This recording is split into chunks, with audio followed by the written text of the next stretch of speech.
নড়িয়ায় সরকারি রাস্তা নির্মাণের জায়গায় সংকট থাকায় কাজের ধীরগতি। সাথে আছি আমি রবি ইসলাম। এবারে শরীয়তপুর প্রতিনিধি এবিএম জিয়াউল হক টিটু তথ্যচিত্রে দেখুন বিস্তারিত। নড়িয়া উপজেলার বিঝারি ইউনিয়নে বিঝারি বাজার হইতে কাপাসপাড়া পর্যন্ত রাস্তার নির্মাণ কাজ চলমান, কিন্তু জায়গা সংকটে কাজ স্থগিত রয়েছে। গতকাল 11 ফেব্রুয়ারি বুধবার সকাল 9 ঘটিকায় উক্ত রাস্তার জায়গাটি মাপকাঠি করার জন্য অনুমতি দিয়েছেন নড়িয়া উপজেলা ভূমি সহকারী কর্মকর্তা পারভেজ হাসান এবং ভোজেশ্বর ভূমি অফিস কর্মকর্তা আব্দুস সালাম মিয়ার তত্ত্বাবধানে এম এ শামীম আকন জায়গাটি মাপকাঠি শুরু করেন। উল্লেখ যে বিঝারি 45 নং মৌজা 1799 দাগে রাস্তার সরকারিভাবে জায়গা থাকলেও সরে জমিনে মাত্র 8 ফিট রয়েছে। তাই ঠিকাদার প্রতিষ্ঠান স্থানীয় মেম্বারকে জানান জায়গা নেই, পাইলিং কোথায় করব। তাই স্থানীয় জনপ্রতিনিধি রাজু ব্যাপারী নড়িয়া উপজেলা ভূমি অফিসে এ ব্যাপারে একটি আবেদন করেন। সেই আবেদন উপজেলা ভূমি অফিস আমলে নিয়ে স্থানীয় ভূমি অফিস ভোজেশ্বর কর্মকর্তাকে রাস্তার সীমানা নির্ধারণ করতে বলেন। আজ ভোজেশ্বর ভূমি অফিস কর্মকর্তা অত্র জায়গার মাপকাঠির একটি প্রতিবেদন শামীম আকন্দ এর কাছ থেকে গ্রহণ করেছেন। প্রতিবেদনে জানানো হয়েছে রাস্তার উত্তর পাশে বাড়ির মালিক হাজি মন্নান ব্যাপারী প্রায় 8 ফিট জায়গা দখল করে ইট দিয়ে ওয়াল দিয়েছেন। এ ব্যাপারে জানতে মন্নান ব্যাপারীকে মুঠোফোনে কল দিলে তিনি জানান এটি অনেক আগের জায়গা। সাবেক ডেপুটি স্পিকার কর্নেল অব শওকত আলী থাকা অবস্থায় আমি দেয়াল দিয়েছি। এখন শুনতেছি সরকারি। আমি এ ব্যাপারে স্থানীয় ও বাড়ির লোকজন নিয়ে বসে সিদ্ধান্ত নিব।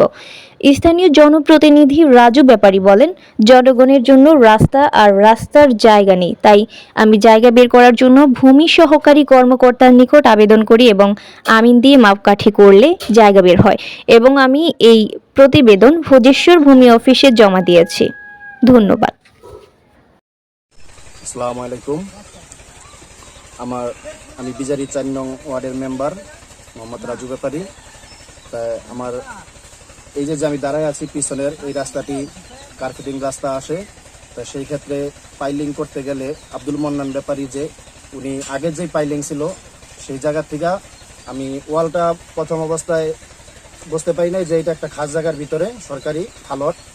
তো এরপরে ওই আগের ওয়াল থেকে 5 ফিট দূরতে পাইলিং করার কন্ট্রাক্টরে বলি, সে ওই জায়গায় করে। তারপরও সে মনক্ষুব হয় যে এটা আরও নিচে করার জন্য। তো সেই ক্ষেত্রে আমি দেখি যে এই জায়গায় তার সাথে একটা হয়তো মনোমালিন্যই। তারপরে আমি জনপ্রতিনিধি যে ওইদিকে না যেয়া আমি এসিলেন বরাবর ভূমি অফিসে আমি একটু দরখাস্ত দিই। দরখাস্ত দেওয়ার পরে স্যার তহসিলদার যে আমাদের ভোজেশ্বর তহসিলদারে বলে, সেই তহসিলদারে আমিন আমাদের শামীম ভাই, তাই সে তাকে আজকে এই জায়গায় মাপার জন্য বলে। তাই সেও উপস্থিত ছিল একটা জরুরি কাজে, সে আবার দেখাই দিয়ে চলে গেছে। তাই আমাদের যে এখানে হালতটি আমরা উদ্ধার করলাম সেটা হইলো প্রায় 17%। আমি জনস্বার্থে এটা আমি করছি, উদ্ধার করে দিলাম যাতে রাস্তাটা সুন্দরভাবে হয়, জনগণ যাতে এটা দিয়ে সুন্দরভাবে যাতায়াত করতে পারে সেই ক্ষেত্রে। তাই যাই হোক, আমি সামনে আরো এইটা বলতে না, আরো যদি এরকম বিজারিতে যদি 4 নম্বর ওয়ার্ডে যদি আরো কোনো এরকম খাস জায়গা থাকে আলোট থাকে সরকারি, আমি সেটা উদ্ধার করতে সহায়তা করব ভবিষ্যতেও। ঠিক আছে। এই যে এখন রাস্তার কাজ চলমান আছে, যে ওয়ালটা দেওয়া আছে ওখানে, সেই ওয়ালটা কি আপনি কি মনে করেন যে ওয়ালটা কি ভেঙে ফেললে কি রাস্তাটা সুন্দর হয়? না, আমি ভেঙে ফেলতে বলবো না। যেটা আমি ইউনো বরাবর এসিলেন্ট বরাবর যেহেতু আমি দরখাস্ত করেছি, তারা আমার আর এই আমিন সাহেব যে শামীম ভাই তারে বলছে যে এটা নির্ধারিত করার জন্য, চিহ্নিত করার জন্য। আমরা চিহ্নিত করছি। সেই ক্ষেত্রে যদি এসিলেন্ট স্যার যদি মনে করে যে না জনগণের সাথে ওয়ালটি ভেঙে দিলে ভালো হয়, সেক্ষেত্রে তার মর্জি, সেটা আমারই নাই। কিন্তু আমি জনপ্রতিনিধি হিসাবে আমারে যেটা দায়িত্ব দেওয়া ছিল যে এটারে আগে নির্ধারণ করার জন্য, তা আমি এটারে উদ্ধার করছি। এখন স্যারের মর্জি, আমি আর স্যারের মর্জি। সেক্ষেত্রে আমি এলাকার প্রতিনিধি সেই হিসাবে আমার এটা হইলো স্যারের কাছে বরাবর এটা আবেদন আমার যে জনস্বার্থে যদি ওয়াল ভাঙলে যদি ভালো হয় সেক্ষেত্রে সে ভাঙবে, ঠিক আছে, সেটা জনগণের সাথে। কিন্তু সেটা না, আমি আপনাকে প্রশ্ন করলাম এই কারণে যে ওয়ালটার দক্ষিণ পাশে কিন্তু পুকুর, সেখানে কিন্তু জায়গা নাই, সেখানে কিন্তু রাস্তা করার মতো কোনো স্কোপ নাই। এখন যেহেতু সরকারি জায়গা আপনার ওয়ালের ভিতরে আছে, সেদিকে গেলে মনে হয় রাস্তাটা সুন্দর হয়। হ্যাঁ, রাস্তার জন্য সৌন্দর্যের জন্য অবশ্যই ওয়ালের দিকেই যেতে হবে, না হলে ওই পাইলিং দিলে থাকবে না।